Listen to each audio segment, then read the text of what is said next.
All right, and welcome back to another episode of the Wild Focus podcast, where we like to look ADHD right in the eye and try to figure out why our brains are constantly treating us like a toddler who just drank Red Bull inside an antique shop.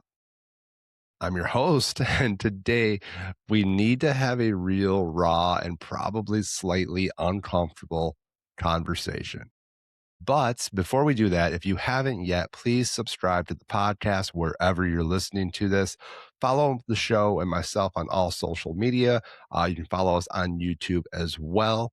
It really helps get the show out there to the right ears. So I appreciate y'all for taking a moment and doing that. So let's get back to what we're talking about today. And what that is about self-medication, specifically alcohol and addiction. All right. Now, I know that some of you might have heard this and been like, oh, great, a lecture, right? Let me just click off this episode and go hyper focus on buying a $300 unicycle on eBay. But I promise you, like, stay with me. This is a judgment free zone.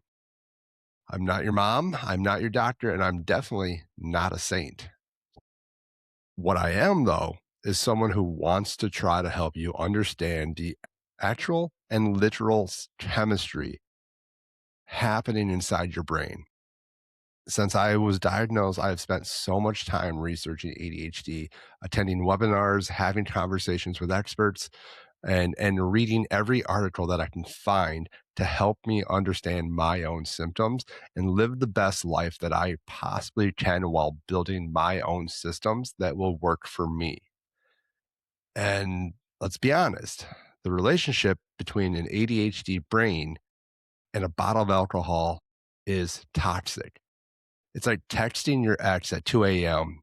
Feels like a brilliant, cozy idea in the moment, but you wake up the next morning surrounded by regret, anxiety, and a profound sense of why the hell did I just do that to myself?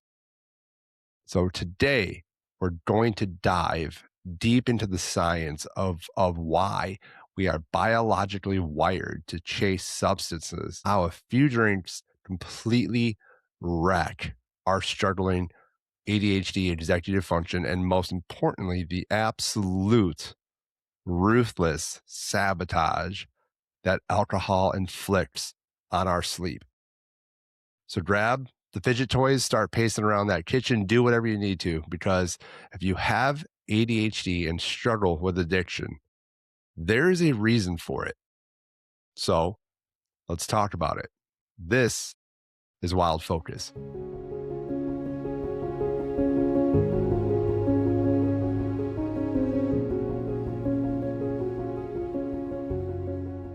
Let's start with the hard numbers and the hard science because I don't make the damn rules. Biology does. Now, if you have ADHD, your baseline brain is essentially walking around in a permanent dopamine deficit.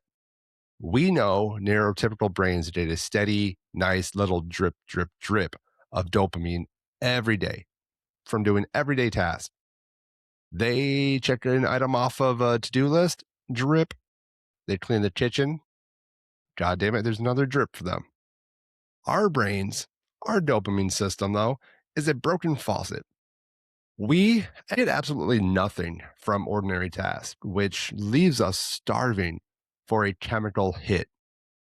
We are understimulated, restless, and constantly seeking a shortcut to dial down the mental noise. And that is exactly where addiction crawls into the picture. Statistically, according to peer-reviewed data from organizations like our friends over at CHAD, adults with ADHD are over twice as likely to struggle with substance use disorders compared to the general population. Take a moment. Let that sink in. Understand, it's not a moral failing. It's not that you lack willpower. It is a statistical neurochemical vulnerability. When you pour a drink, alcohol triggers a massive sudden surge of dopamine that calms down nerve activity. So for an ADHD brain, that's running at 100 miles an hour with 47 tabs open at the same damn time. So that first drink feels like magic. The tabs, they close. The noise, it stops. For an hour, you feel normal. But here's the catch, and it is a massive one. Alcohol is a loan shark for dopamine. It gives you a high amount up front, but it charges a predatory interest rate. So while you're enjoying that brief moment of calm, alcohol is actively draining your brain's natural chemical reserves. So that's why the next day, your dopamine baseline that's already low most days drops even lower than it was before you took that first sip. You aren't just back at square one, you are now in dopamine debt. And how does an ADHD brain react to a deeper deficit? It panics. It gets incredibly restless and it craves the very thing that caused the debt in the first place. It is a vicious cycle. So let's talk about the day after, okay? We've all been there. You have a few drinks to relax on a Thursday night and Friday morning rolls around and you feel like an absolute circus is going on inside your head. So, why does alcohol make ADHD symptoms dramatically worse once it leaves your system? Well, it all comes down to that prefrontal cortex. The prefrontal cortex is that front part of your brain that handles emotional regulation, working memory, impulse control, and focus. It's basically the project manager of your life. Now, if you have ADHD, your project manager is already easily distracted and prone to taking unauthorized naps. Okay. When you introduce alcohol, it doesn't just put that project manager to sleep, it sets the entire office around them on freaking fire. Research shows that as alcohol metabolizes out of your body, it triggers a rebound spike in glutamate. Pretty sure I said that correctly. If not, destroy me in the comments. It's fine. And it creates craters in your GABA levels. All right. The chemical whiplash creates a psychological phenomenon known as anxiety. For a neurotypical person, anxiety is uncomfortable. But for somebody with ADHD, anxiety is a nuclear explosion of executive dysfunction. All right. So let's break down exactly how it attacks us. The first is impulse control. The ability to say no to immediate gratification is just completely gone at that point. You're more likely to impulsively buy or binge eat or engage in dopamine seeking behaviors that just sabotage your life. And typically, you know a little bit better, but in those moments, that's out the door. The next here is your emotional dysregulation. It spikes. Okay, ADHD already makes it incredibly difficult to control rejection, frustration, and sadness. So post alcohol, your emotional filter is non-existent. You will find yourself crying because a commercial was slightly moving, or picking a fight with your partner over the way that they freaking placed a cup on the counter in front of you. It doesn't make sense, but those are the effects that alcohol has on us the next morning. The focus completely fades to zero. So if you thought that your working memory was bad on a normal day, try navigating an ADHD brain post alcohol. You will walk into a room, forget why you were there, find your damn keys in the fridge, and lose your phone while it's literally in your hand. Yes, I have done that. The phone in the hand specifically. It's embarrassing. And my family love to have a chuckle at that. But all that happens within a span of like 5 minutes. All right. We tell ourselves we drink to manage our ADHD, but the biological reality is that we are pouring gasoline onto our own internal chaos. Now, before we transition to the night, we have to talk about the literal chemistry experiment some of us are running in our bloodstreams. And that's mixing alcohol with ADHD medication. Now, let's talk about stimulants, okay? Your Adderall, your Ritalin, etc. These medications are central nervous system stimulants. They speed things up, increase your dopamine, and help you lock in. As we look at alcohol, though, we know that that is a central nervous system depressant. It slows things down. So when you drink while your medication is still active, you are essentially playing a game of neurochemical tug of war. That stimulant masks the sedative effects of alcohol. All right. So you might drink 4, 5, or 6 drinks, but you don't feel drunk. Your brain feels sharp, alert, and falsely sober because the medication is holding the line strong.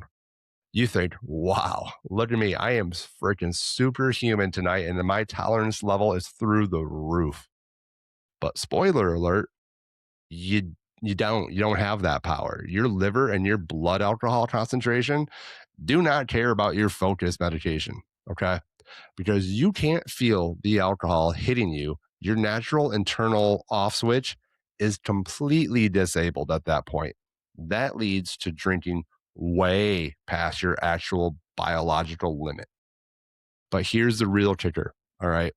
The moment the ADHD medication wears off later that night, the alcohol hits you like a fucking freight train. You go from feeling totally fine to completely blasted, blacked out, and dangerously intoxicated in a matter of minutes. Beyond that, combining them puts massive stress on your cardiovascular system. Your heart is getting mixed signals to speed up, slow down, all at the same time. It's like pressing the gas pedal and the brake in your car at the exact same time. Eventually, that transmission, it's going to blow. If you are medicated, remember, alcohol hides its true power until it's too late. It's not just an extra hangover the next day.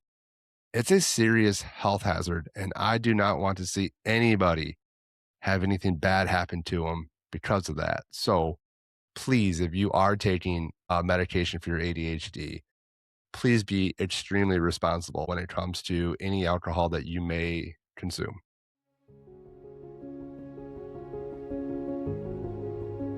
I want to take a quick second to pause and to talk about my company, Weekend Wild. It's an outdoor lifestyle brand built around one idea: spend less time on your screens and more time outside.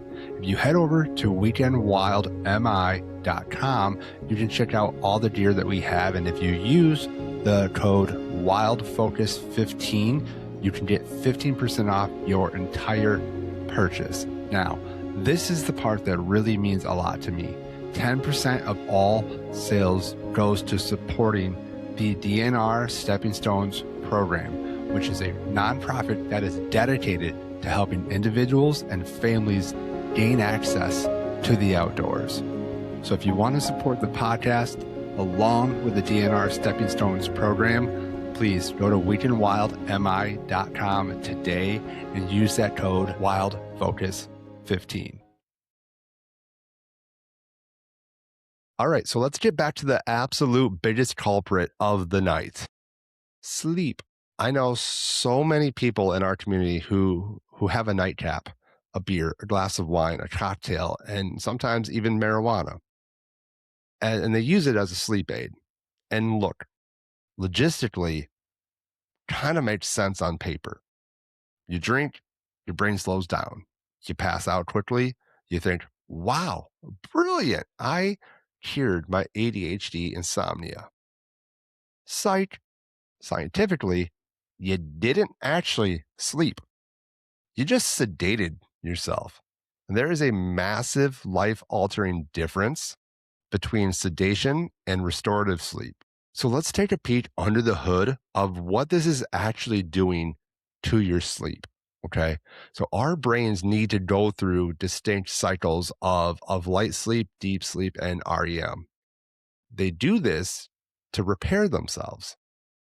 REM sleep is where the magic actually happens for memory consolidation, emotional processing, and yeah, you guessed it, restoring your dopamine levels for the next day.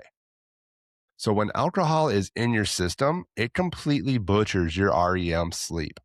Because alcohol is a central nervous system depressant, it forces your brain into a deep, slow wave for the first half of the night. But as your liver frantically works to metabolize that alcohol, something called the metabolic rebound effect kicks in during the second half of the night. And as the alcohol levels drop, your sympathetic nervous system, your fight or flight response suddenly wakes up and goes into freaking overdrive. Your heart rate spikes, your body temperature rises.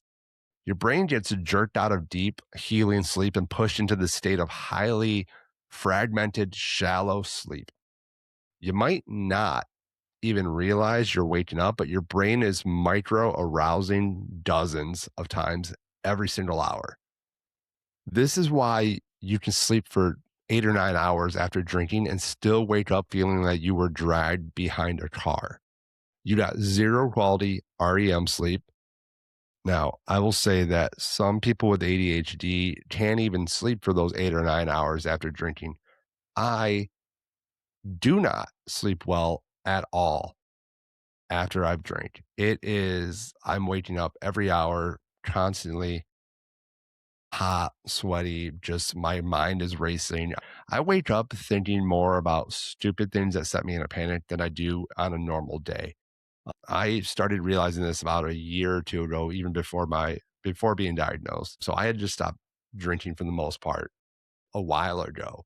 I'll have a drink or two here and there. I don't drink within days, I think, of taking the medication. I'm not even taking my ADHD medication daily anymore, which is fantastic. But going back to it, for an ADHD brain, missing out on REM sleep is catastrophic. Chronic sleep deprivation, it directly mimics and amplifies your ADHD symptoms. When you combine an already sleep deprived ADHD brain with a neurochemical depletion of alcohol, you are setting yourself up for an absolute nightmare of a day. You wake up with an empty dopamine tank, zero focus, heightened anxiety, and a craving for more stimulation just to survive the afternoon. It is a closed loop system of absolute exhaustion. So, with all that said, where does that leave us? Like I said at the beginning of the episode, I am not here to tell you to completely change your life overnight or to preach to you from some moral high ground. But I am here to give you the raw truth so you can make informed decisions for yourself. So, our brains are beautifully complex, intensely vibrant, and profoundly vulnerable to the traps of instant gratification. So, when we use alcohol to quiet our ADHD noise, we aren't fixing the problem. We're just muting the television while the house around us is on fire and burning down. So, if you are struggling with this cycle, please know that you are not alone. You are not broken and you are not a failure. Your brain is doing exactly what it was evolved to do, desperately chasing the dopamine that it needs to survive. The trick is finding the ways to give your brain that stimulation and peace without destroying your sleep, your mental health, and that executive function in the process. So, everybody, be kind to your chaotic minds this week. Track how you feel in the morning after a drink. Notice the patterns. Knowledge is the first step towards taking your focus back. Now, as somebody who has ADHD and everyone listening more than likely has ADHD, the trick here is to build your own systems, right? There's not a one size fits all for everybody. You need to take that knowledge and you need to build on it. Okay. experiment, find what works and what doesn't work for you. When you find something that works, that's the baseline. Then you just keep continuing to build from there. It's not an overnight fix. It's going to take time. But because our minds are so beautifully crafted and creative, everyone with ADHD can do this. You just got to keep showing up each and every day and living to try to be a little bit better day after day. Now, I appreciate you all for tuning in. If this episode has resonated with you, hit that subscribe button, please. Leave a review and share this with a fellow ADHDer. Okay, especially if they're struggling with alcohol and it's affecting them and their sleep.